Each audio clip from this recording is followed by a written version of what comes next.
Hello everyone, आज हम start कर रहे हैं क्लास 6 की आपकी सोशल साइंस की वर्कशीट नंबर 33। डेट है इस वर्कशीट की 12/5/2021। आज की वर्कशीट का चैप्टर है आपका चैप्टर 7 हमारा देश भारत, जिसमें आज हम भौतिक विभाजन की बात करेंगे। जैसा कि लास्ट वर्कशीट में हमने हिमालय के बारे में और जितने भी हमारे उत्तरी मैदान हैं हिमालय के बारे में और उत्तरी मैदानों की चर्चा की थी। इस वर्कशीट में हम महामरुस्थल के बारे में, प्रायद्वीपीय पठार, तटीय मैदान तथा द्वीप समूह के बारे में चर्चा करेंगे। ठीक है। भारत के पश्चिमी भाग में भारतीय महामरुस्थल स्थित है। अगर आप पश्चिम की तरफ देखें, इस साइड की तरफ, ठीक है, तो यहाँ पर हमारा क्या है, भारतीय महामरुस्थल है। यह शुष्क, गर्म तथा रेतीला स्थान है, क्योंकि यहाँ पर बारिश नहीं होती है, बहुत कम बारिश होती है। इस वजह से ये जो इलाका है ये बहुत ज़्यादा शुष्क है और बहुत गर्म और रेतीला है। यहाँ वनस्पति की मात्रा बहुत कम है, तो यहाँ पर जो वनस्पति है वो भी बहुत ज़्यादा कम पाई जाती है। यहाँ पर छोटे छोटे ही आपके प्लांट्स होते हैं जो कि थोड़े से ऐसे कटीले टाइप के होते हैं। ठीक है। उसके बाद है आपका उत्तरी मैदान। उत्तरी मैदानों की दक्षिण में प्रायद्वीपीय पठार स्थित है। अगर हम उत्तरी मैदान की दक्षिण की तरफ देखें तो ये पूरा जो हमारा इलाका है ये इस तरह से, ठीक है, तो ये क्या है, दक्षिण के प्रायद्वीपीय पठार स्थित है। प्रायद्वीपीय का मतलब होता है बच्चों वो इलाका जो कि तीनों तरफ से पानी से घिरा होता है, उसे हम प्रायद्वीपीय कहते हैं। और पठार का मतलब होता है आपका कि हाँ, समतल भूमि से थोड़ा सा ऊंचा हुआ जो हमारा इलाका होता है, समतल भूमि से ऊपर उठा हुआ जो इलाका होता है उसे हम पठार कहते हैं। तो ये पूरा इलाका जो है हमारा वो प्रायद्वीपीय पठार वाला है। इसकी आकृति त्रिभुजाकार है। अगर आप ध्यान से देखें तो आपको दिखेगा ये थोड़ा सा ट्रायंगुलर है, यानी कि त्रिभुजाकार वाला है। इस क्षेत्र में बहुत सी पहाड़ी श्रृंखलाएं तथा घाटियां स्थित है, जैसे अरावली श्रृंखला। तो इस एरिया में अगर आप देखें तो यहाँ पर बहुत सी पहाड़ी श्रृंखलाएं हैं। इस इलाके में बहुत सी पहाड़ी श्रृंखलाएं हैं, जैसे कि अरावली श्रृंखला। ठीक है। ये जो हमारी पहाड़ी इलाके होते हैं ये हिमालय की तरफ बहुत ज़्यादा ऊंचे तो नहीं होते, लेकिन इनकी भी पीक होती है और इनके बीच में आपको घाटियां दिखने के लिए मिल जाएंगी। ठीक है। जैसे कि किसकी बात की गई है, अरावली श्रृंखला की। इस मैप में तो आपको अच्छे से नहीं दिखेगा, आप अगर अपने बुक के मैप में देखोगे तो आपको अरावली श्रेणी ये देखिए यहाँ पर देखने के लिए मिल जाएगा। इसके अलावा आपका विंध्य श्रेणी है, सतपुड़ा श्रेणी भी है। ठीक है। उसके बाद आपका बताया गया है नेक्स्ट कि पश्चिमी, इस पठार के पश्चिम में पश्चिमी घाट या सह्याद्री तथा पूर्व में पूर्वी घाट स्थित है। अगर आप पश्चिम की तरफ देखें इसके, ये देखिए ये पश्चिम वाला साइड है इसका और ये पूर्व वाला साइड है। तो पश्चिम की तरफ पश्चिमी घाट है और पूर्व की तरफ पूर्वी घाट है। जो पश्चिमी घाट है उसको सह्याद्री भी कहा जाता है। ठीक है। जो पश्चिम का घाट है उसे सह्याद्री भी कहा जाता है और पूर्व का जो घाट है उसे हम पूर्वी घाट कहते हैं।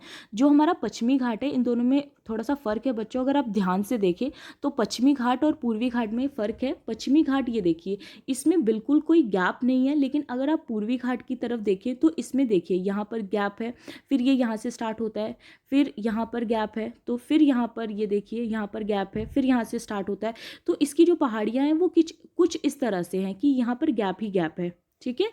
लेकिन अगर आप पश्चिम की तरफ देखें तो ये बिल्कुल एकदम कॉन्टिन्यूस सीरीज में आ रहा है। तो इस साइड, क्योंकि ये पश्चिम की साइड है इसीलिए इसे पश्चिमी घाट कहते हैं, और ये पूर्व की तरफ है इसीलिए इसे पूर्वी घाट कहते हैं। ठीक है। आई होप आपको समझ आया होगा। उसके बाद है आपका कि इन पठारों में खनिजों जैसे कोयला एवं अयस्क की प्रचुरता है। तो इन पठारों में यानी इन जगहों पर कोयला की और लो अयस्क की जो मात्रा है वो बहुत ज़्यादा है, इसकी जो प्रचुरता है वो बहुत ज़्यादा है। यहाँ पे अच्छे अमाउंट में यानी बहुत ज़्यादा अमाउंट में कोयला और लो अयस्क पाए जाते हैं। उसके बाद है बच्चों आपका कि पश्चिम घाट के पश्चिम में तथा पूर्वी घाट के पूर्व में तटीय मैदान स्थित है। पश्चिमी तटीय मैदान काफ़ी संकरे हैं, पूर्वी तटीय मैदान अपेक्षाकृत चौड़े हैं। अगर आप मैप में देखें तो ये देखिए जो हमारा पश्चिम घाट है ये पश्चिम घाट है, ठीक है, और इस साइड हमारा पानी वाला इलाका है। तो इसके बीच का ये जो इलाका है ये हमारा तटीय क्षेत्र है।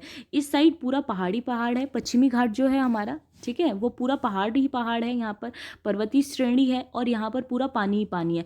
तो ये पूरा जो हमारा इलाका है तटीय क्षेत्र है। उसी तरफ पूर्वी की तरफ आपको देखने के लिए मिलेगा, पूर्वी घाट की तरफ ये देखिए यहाँ पर हमारे पहाड़ हो गए और इस साइड हमारा पानी ही पानी है। तो ये पूरा जो हमारा इलाका है ये तटीय क्षेत्र है।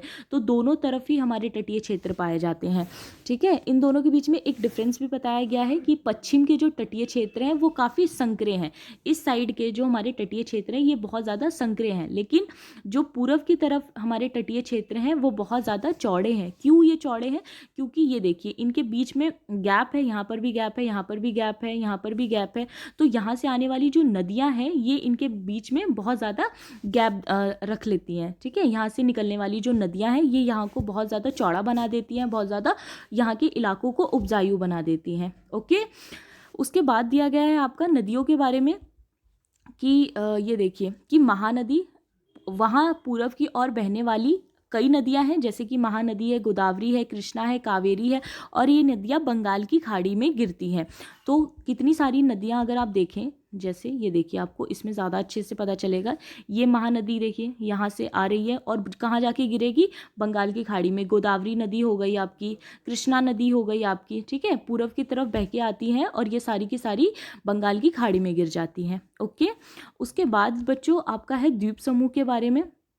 हमारे भारत में कितने द्वीप समूह है? 2 द्वीप समूह है, ठीक है। भारत में 2 द्वीप समूह है, लक्षद्वीप समूह जो कि आपका अरब सागर में स्थित है, और अंडमान एवं निकोबार द्वीप समूह जो भारत की दक्षिण पूर्व दिशा में बंगाल की खाड़ी में स्थित है, ठीक है। आप मैप में अच्छे से देखिए, जो हमारा लक्षद्वीप समूह है वो कहाँ पर है? अरब सागर, इस साइड। ये देखिए अरब सागर हमारा ये रहा, यहाँ पर है हमारा लक्षद्वीप समूह। उसके बाद जो हमारा अंडमान एवं निकोबार द्वीप समूह है ये कहाँ पर है? हमारा बंगाल की खाड़ी में, ठीक है। भारत से दक्षिण पूर्व दिशा में बंगाल की खाड़ी में स्थित है।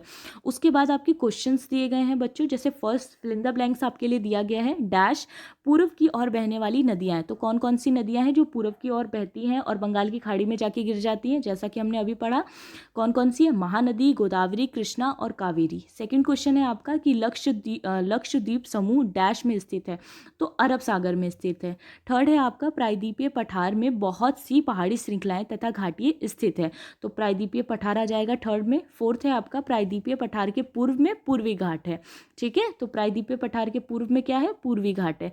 उसके बाद 2 आपके लिए गतिविधि दी गई है, उसे भी हम यही सॉल्व कर लेते हैं। जैसे फर्स्ट है आपका कि अपने परिवार के सदस्यों और शिक्षकों की सहायता से भारत के तटीय राज्यों के नाम पता कीजिए। तो तटीय राज्य हमारे कौन कौन से हैं? भारत के समुद्र तटीय राज्य 9 हैं, जिसमें गुजरात है, महाराष्ट्र है, गोवा है, कर्नाटक है, केरल है, तमिलनाडु है, आंध्र प्रदेश है, उड़ीसा है एवं पश्चिम बंगाल है, ठीक है। और सेकंड क्वेश्चन है आपका कि अपने परिवार के सदस्यों और शिक्षकों की सहायता से भारत के उस राज्य का नाम पता कीजिए जहां भारतीय महामरुस्थल स्थित है। तो कौन सा राज्य है वो? राजस्थान, ठीक है। तो ये थी आज की आपकी वर्कशीट। आई होप आपको अच्छी लगी हो। Thank you so much.